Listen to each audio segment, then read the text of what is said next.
আছে বাবেই আজি অসমত এক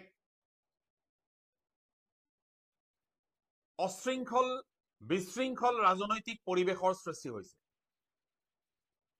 মই এটা কথা বুজি নাপাওঁ বা বুজিবলৈ অকণমান অসুবিধা হয়, সেইটো হৈছে যে নিৰ্বাচন যেতিয়াই আহে তেতিয়াই শাসনত থকা যিকোনো চৰকাৰ, সি বিজেপি হওক, সি কংগ্ৰেছ হওক, এই চৰকাৰবোৰৰ এই বিদেশী ইস্যুটোক আকৌ এবাৰ জ্বলন্ত ৰূপত উপস্থাপন কৰিবলৈ তেওঁলোক সক্ৰিয় হৈ পৰা দেখিবলৈ পোৱা যায়। কথাবোৰ এইকাৰণে কৈছো যে আজিৰ যিটো অসমৰ পৰিস্থিতি, এই পৰিস্থিতিত এতিয়া সমস্যা হৈছে বিদেশীৰ সমস্যা, পুশবেক কৰিব লগা হৈছে। আজি বিদেশী খেদাৰ নামত সাধাৰণ খাটি খোৱা মানুহক হাৰাশাস্তি কৰা হৈছে।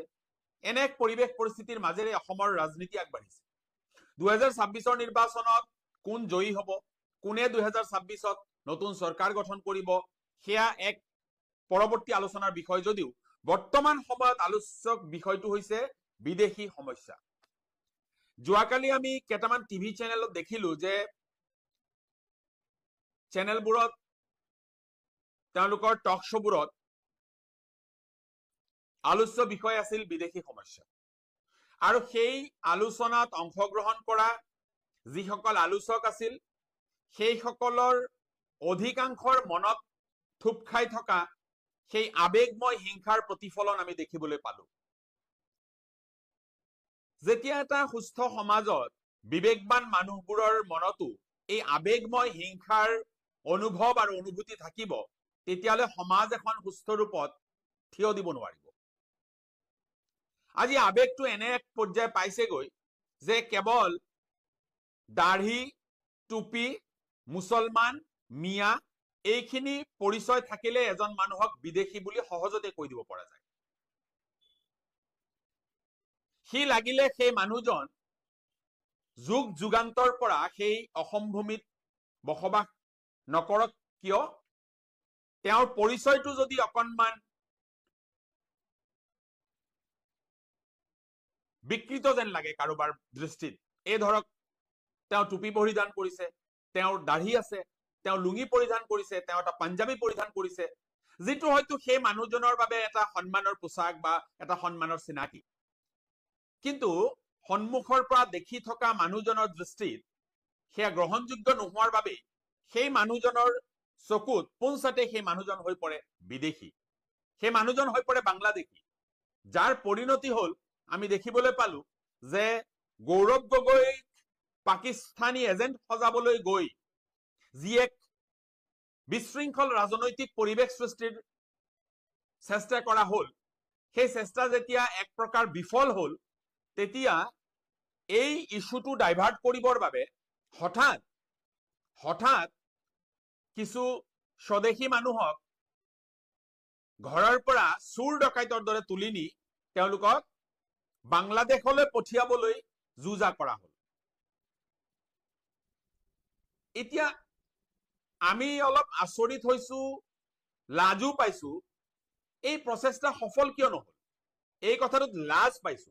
কাৰণ যিসকল স্বদেশী মানুহক বিদেশী সজাওৱাৰ চক্ৰান্ত কৰি বাংলাদেশলৈ পঠিয়াব বিচৰা হৈছিল, বাংলাদেশে কিন্তু তাৰ প্ৰত্যুত্তৰ দিলে যে এইকেইজন মানুহ যদি প্ৰকৃততে বাংলাদেশী হয়, চৰকাৰে মানে ভাৰত চৰকাৰে তাৰ প্ৰমাণ দিয়ক, আমি সেইসকলক আদৰি ল'ম।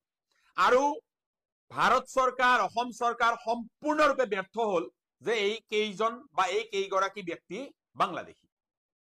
এই যে নাটকখন ৰচনা কৰা হল বা এই যে নাটকবোৰ কৰি থকা হৈছে, এই নাটকবোৰেৰে এই ৰাজ্যখনৰ কি উন্নতি হব আমি প্ৰশ্ন কৰিব বিচাৰিছো। এই ৰাজ্যখনৰ কি উন্নতি সাধন হব আমি প্ৰশ্ন কৰিব বিচাৰিছো। আজি কিছুমান বিয়াগুম ছাত্ৰ নেতা, যিসকলে হয়তো জন্মলগ্নৰে পৰা ছাত্ৰ নেতা হিচাপেই তেওঁলোক জন্ম হৈছিল আৰু আজিও তেওঁলোকে হয়তো 60 বছৰ অতিক্ৰম কৰাৰ পিছতো তেওঁলোক ছাত্ৰ নেতা। গতিকে সেইসকল ষ্টেম্পড যিসকল ছাত্ৰ নেতা আছে, যিসকলৰ টেগ হৈছে ছাত্ৰ নেতা, সেই ছাত্ৰ নেতাসকলে আজিৰ পৰা 20 বছৰ পূৰ্বে তেওঁলোকে কৈছিল যে 10 বছৰত উত্তৰ পূৰ্বাঞ্চল এখন মুছলিম ৰাষ্ট্ৰ হবলৈ গৈ আছে। এই যে ভৱিষ্যদ্ৰষ্টাৰ ভূমিকা গ্ৰহণ কৰি সেই সময়ত নেতা হোৱাৰ মানসিকতাৰে যিসকলে এনেবোৰ আবুল তাবুল আৰু গ্ৰহণযোগ্য নোহোৱা কিছুমান বক্তব্য প্ৰদান কৰিছিল, সেই বক্তব্যৰ পেপাৰ কাটিংসমূহ বিভিন্নজনৰ হাতে হাতে আছে। এতিয়া আমি সেইসকলক প্ৰশ্ন কৰিব বিচাৰিছো যে এই যে ভৱিষ্যদ্ৰষ্টাৰ ভূমিকা গ্ৰহণ কৰি আপোনালোকে যিবোৰ আবুল তাবুল বক্তব্যৰে মানুহক বিভ্ৰান্ত কৰিব চেষ্টা কৰিছিল, সেই চেষ্টা সফল হলনে? আজি অসম মুছলিম ৰাষ্ট্ৰ হল নেকি আপোনালোকে কোৱাৰ দৰে? এই যে মানুহক ভয় আৰু ভীতিগ্ৰস্ত কৰি আপোনালোকে যে ৰাজনীতি কৰি থাকিব বিচাৰে, আপোনালোকে যে নিজকে ছাত্ৰ নেতা হিচাপে জাহিৰ কৰি থাকিব বিচাৰে, ইয়াৰ দ্বাৰা সমাজৰ ৰাজ্যখনৰ একো উন্নতি হোৱা নাছিল আৰু নহয়। এইবোৰেৰে কেৱল এটা বিশৃংখল সমাজ গঠন হ'ব, যিখন সমাজত কোনো উন্নতিৰ কথা আলোচনা নহব।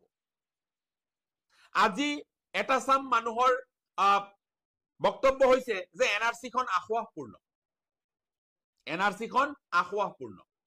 কোটি কোটি টকা ৰাজকোষৰ পৰা ব্যয় কৰি, আপোনাৰ মোৰ টেক্সৰ টকা, সেই টকা ব্যয় কৰি এটা এনআৰচি প্ৰস্তুত কৰা হল।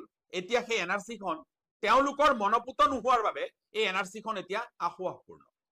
তাক পুনৰীক্ষণ কৰিব লাগে।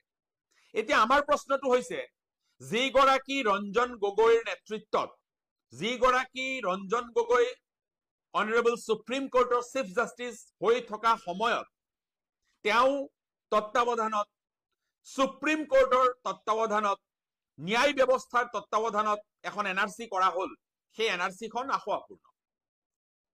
সেই একেগৰাকী ৰঞ্জন গগৈয়ে ৰায়দান কৰা সেই অযোধ্যাৰ বাবৰি মছজিদৰ যি গোচৰ, সেই গোচৰত কৰা ৰায়দান কিন্তু শুদ্ধ। এই যে ডাবল ষ্টেণ্ডাৰ্ড মানুহ